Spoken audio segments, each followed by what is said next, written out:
Hello everyone, my name is Samuel Gustafson.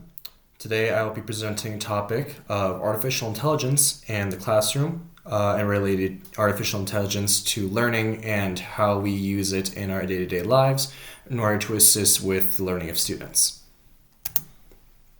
So to start, I'm going to talk about the relevance. First things first is that this is a very relevant topic in our modern day just due to the fact that AI is a very commonly used tool. In my particular instruction, as someone who has grown up in education with significant amounts of technology, AI is a step up from what we are used to.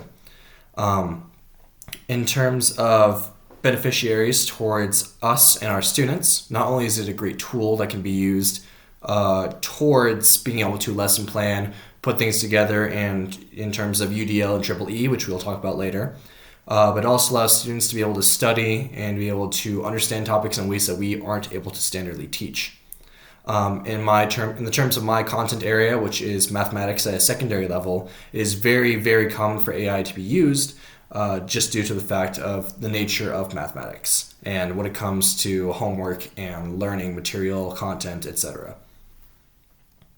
Some of the things that we have to keep in mind is that this is an unavoidable technological advancement.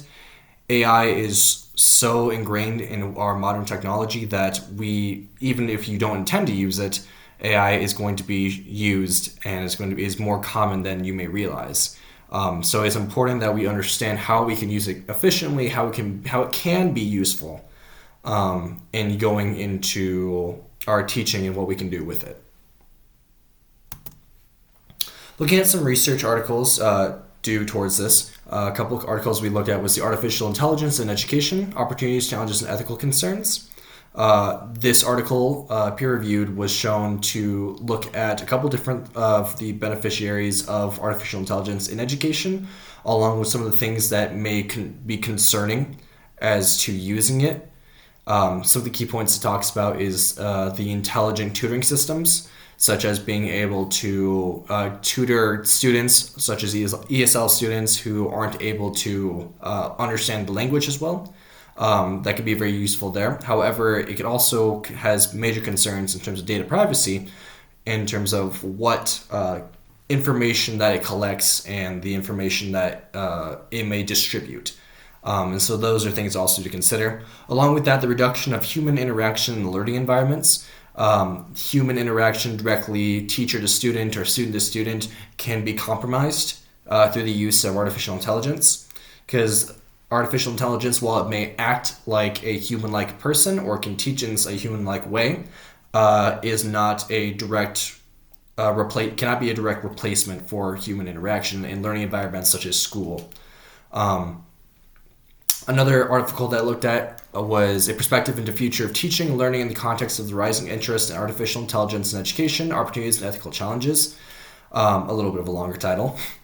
But this article looked towards some of the more positive ends of what artificial intelligence can do towards our learning, including increased engagement in students in school-related activities, being able to engage more with the things that they are working with, being able to look at more examples, again, that we'll talk about in our UDL and Triple E section. It's also able to create pinpoint personalized learning. Just like being able to ask a question to a teacher in a classroom, AI can answer questions and it can pinpoint small little errors that you may make in your problems. For example, in my content area of mathematics, if you are solving a question and you see that, oh, hey, I didn't get the right answer. What did I do wrong in my process? You can take a picture of what you have, show it to artificial intelligence, and it can scan through and see, oh, hey, you dropped a negative sign somewhere. And then it can work with you through that question to figure out how to get to the right answer. Another important thing that artificial intelligence can provide is inclusive and equitable quality education. Which allows for students, again, of different languages such as ESL students, for example, Spanish-speaking students, or French, German, non-English speakers are able to work with material in a language that they understand. And AI is very much able to take what you are learning in classroom and translate it into a language better understood. and be able to show examples that are relevant to what you are aware of. As I was talking about before, there are certain connections to Universal Design for Learning and the EEE framework that are very important when thinking about artificial intelligence. In terms of Universal Design of Learning, the three big parts are engagement, representation, and action/expression. In terms of engagement, artificial intelligence allows for continuous support and learning. It's able to adapt and work to all kinds of learners. So whether you are a more visual learner or you prefer to listen to things, certain people who prefer audio stimulation are very much like AI is very much able to adapt to that and be able to teach in a variety of methods. Similarly, representation can create visuals, audio-based teaching, different languages, as we spoke about previously. Notebook LM is a very common resource in this term. Is artificial intelligence able to create presentations, able to create visual guides, study guides. It can even create a podcast-like learnings. That way you can listen to it while you are working on various different pieces of homework, etc. It also allows for students to have unique interactions and interaction outside of the standard classroom. As much as all students love to sit in a lecture hall and listen to a lecture for an hour and a half, joking aside, that's not always the best way to learn about a subject. Artificial intelligence allows for very similar instruction while being able to condense and synthesize information while allowing for direct interaction between a quote-unquote teacher, as the artificial intelligence, and the student being able to ask questions back and forth and get response immediately, which isn't always possible to do in certain lecture environments. In terms of our EEE framework, just going down the way, in terms of enhancement towards learning, AI can be used to explain and demonstrate a variety of learning strategies and tools, often scaffolded concepts in ways teachers may not think of. Teachers and humans in general we can't think of anything. We can't think of everything and every different possibility, or there are ways that we learn certain subjects that we teach the same way that students may not understand the same way that we do. AI, however, is able to go beyond, which kind of goes into the extend portion, but is able to go beyond what we can explain and explain in a variety of different ways that may allow for students to be able to better understand. AI is also super accessible, given that about 95% of current technology has AI in some capacity.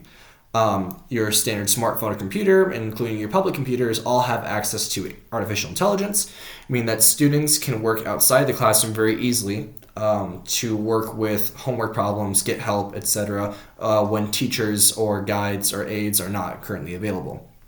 However, this can be both a good and a bad thing.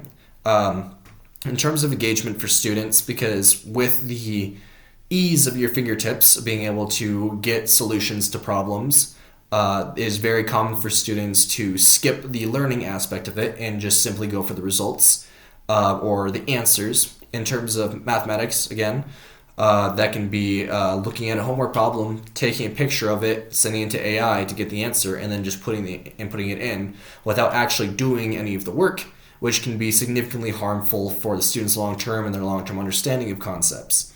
However, it can also be very useful in terms of making practice questions or providing examples. As we talked about previously, if you make a small error, it can point out that error and that pinpoint learning to see, oh, hey, this is what I have done wrong, and so now I can move forward on and knowing what I've done wrong to fix the problem and get the correct answer in my own time, my own learning. Finally, talking about our Professional Educator Preparation Program Standards, PEPS alignment. Two big things that we discussed about is the deepening of understanding of content. Artificial intelligence allows for students to be able to study, practice, and work through problems that are for most content areas. Mathematics, again, is a great example, my content area, as many problems in mathematics require you to handwrite and work through questions, work through the mathematics in order to find the correct answer. Artificial intelligence allows teachers not only to be able to create better questions, be able to create more examples and all that, and allows students on their own time to be able to work through more questions and practice through examples of the content that they're learning in class. And that extends to other content areas. It could be working for science, history, English, anything that allows them to work through different problems and be able to study the information that they are learning. Similarly, applying knowledge in meaningful ways. Again, teachers can provide great examples as to what they're teaching, how it's relevant to the students and to themselves. But AI specifically allows students to directly see content and learning applied to themselves and the world around them. In the case of perhaps history, we want to look at different ways that war has affected the economy. Sure, an economics teacher can provide some examples, but artificial intelligence can also point out examples, point out trends, point out ways that those trends and examples show up in their daily lives as well. In terms of mathematics, we can also think about like trigonometry and the study of triangles and being able to see how we use that in our day-to-day lives. With that, these are the citations for the resources I used. Thank you for listening, and I hope that you have a good one.